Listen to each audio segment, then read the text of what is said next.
Hello, my name is Alyssa McClure, and I will be talking to you today about falls in the elderly.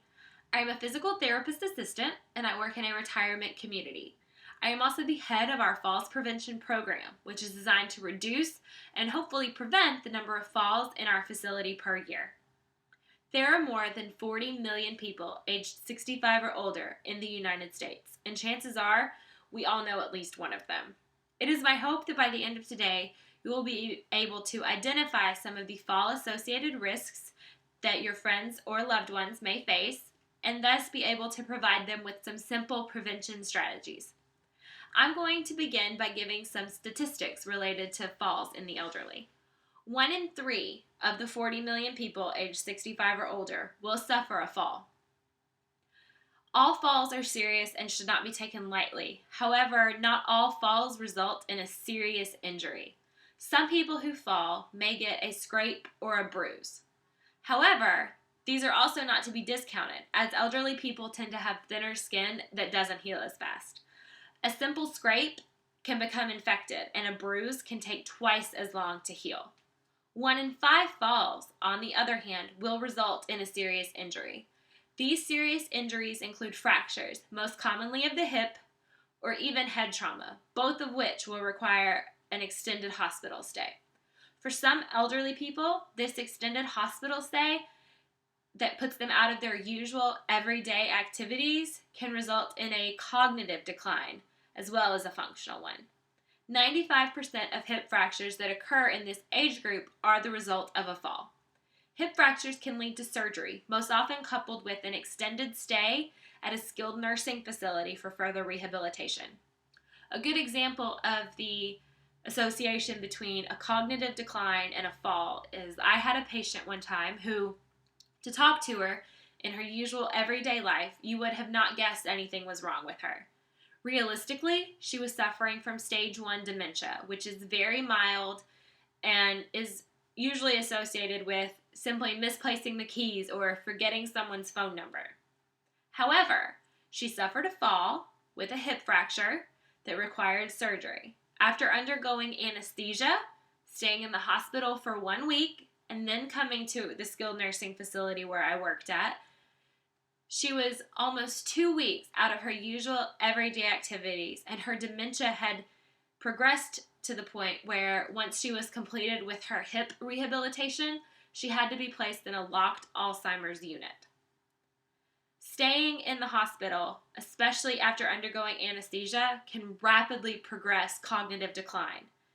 Whereas if she had taken simple fall prevention steps, we may have slowed the progression of her disease.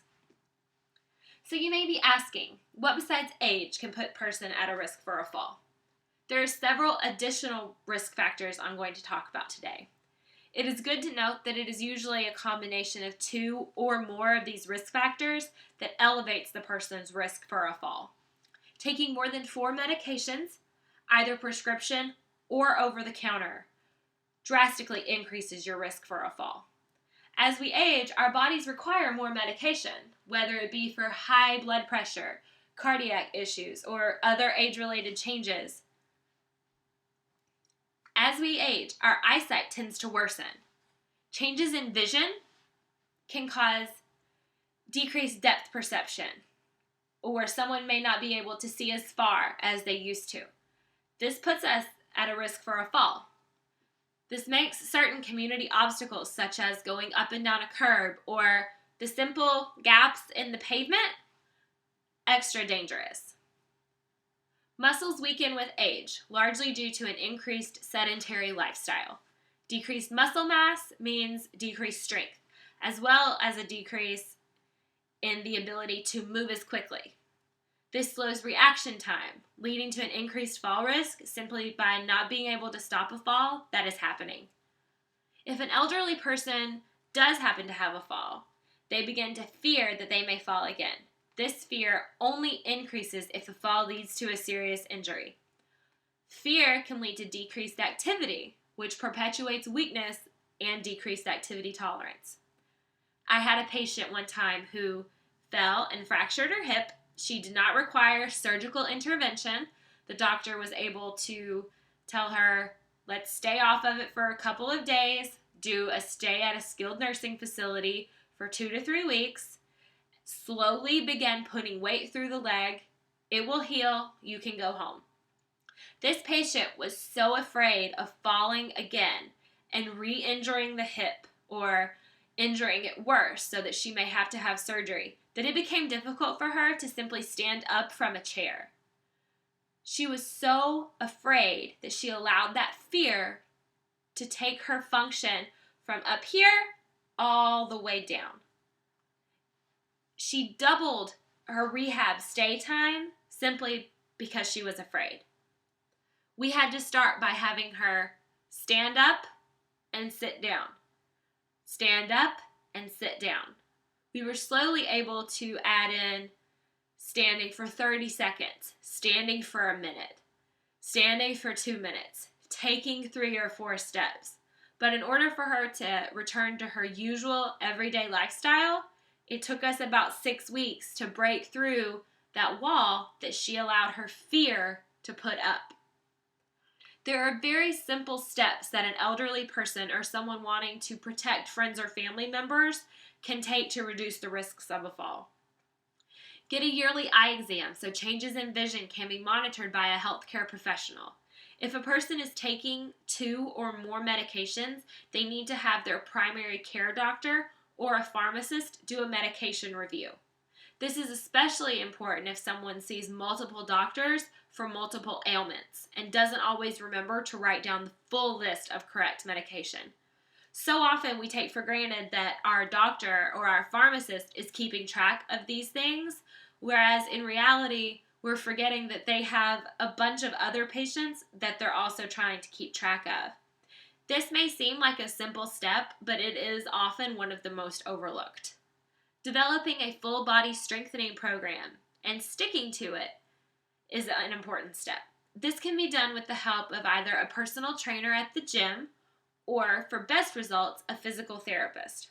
The physical therapist can also develop a balance program, which, when combined with strengthening, is the most effective type. Balance training is important in increasing reaction time, which, as I mentioned earlier, can help a person stop a fall, as well as increasing safety awareness in reference to obstacles in that person's community. One good example of a continued balance and strengthening program is Tai Chi, which consists of slow and controlled low motion movements to increase flexibility and improve hand-eye coordination. Getting rid of home hazards such as dim light bulbs and throw rugs is another simple yet really effective step in reducing the risks of falls. Using brighter light bulbs can help someone with low vision make out objects better. Removing throw rugs can help someone stop from tripping or sliding or getting a walker or a cane caught on the rug. Adding grab bars or raising the toilet seat height can also be helpful, especially since strength declines as we age. Today, I have provided you with information related to the dangers of falls in the elderly population, as well as ways to decrease the risks of these dangers. The Centers for Disease Control have developed the STEADY program, which is focused on preventing accidental injuries, particularly falls, in the elderly community. They have a number of wonderful resources available online that can help determine a person's risk for falls, including a fall risk checklist that can be performed with the aid of a healthcare provider. The site also provides a list of medications that can be linked to falls, as well as some of the tests that a physical therapist might perform as part of an initial assessment when developing a prevention program. One of these tests is the ABC, the Activities Specific Balance Confidence Scale.